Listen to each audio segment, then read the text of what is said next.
السلام عليكم ورحمة الله وبركاته يا إخواني. مثل ما شفنا اللي حصل في أثيوبيا، بلاد الحبشة، بلاد التي قال عنها النبي عليه الصلاة والسلام لصحابته: اذهبوا إلى الحبشة فإن فيها ملك عادل لا يظلم عنده أحد. هذه البلاد التي خرج منها بلال الحبشي أول مؤذن في الإسلام، هذه البلاد التي حين تذكرها تذكر أصحاب القلوب الرقيقة، أصحاب الأفئدة التي تشعر في رقتها بسلام الإسلام.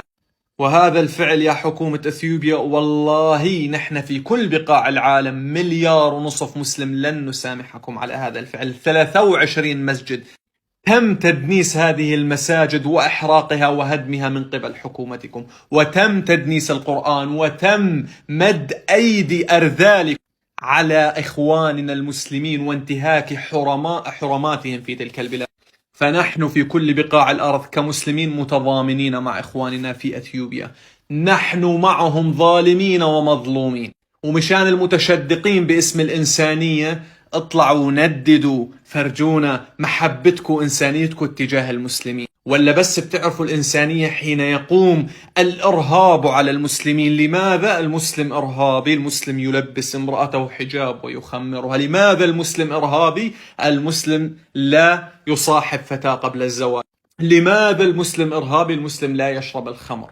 حين المسلم يفعل هذه الأمور كلها، يشرب الخمر ويطلع يصاحب، بصير اسمه مسلم معتدل. طبعا كل الحب لكم إخواني في أثيوبيا، ونحن معكم قلبا وقالبا. اصبروا اصبروا اصبروا، والله ما هي إلا لحظات وتمحيص لنا كمسلمين في كل بقاع الأرض.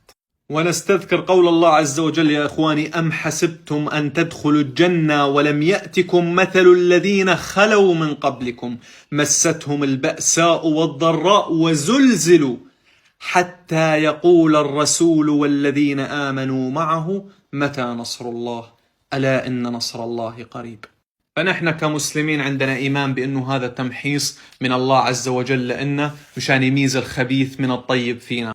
ولا عزاء للشامتين والحاقدين ومدعين الإنسانية، ولا عزاء أيضا للذين يجزئون الحق على حساب فلان وفلان، الذين يأخذون الحق لمصالحهم.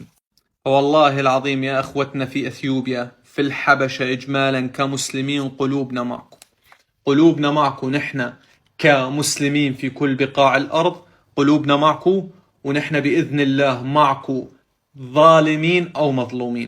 وبالنسبة لحكومة أثيوبيا، فلتعلموا أنكم خسرتوا حب 1.5 مليار بني آدم.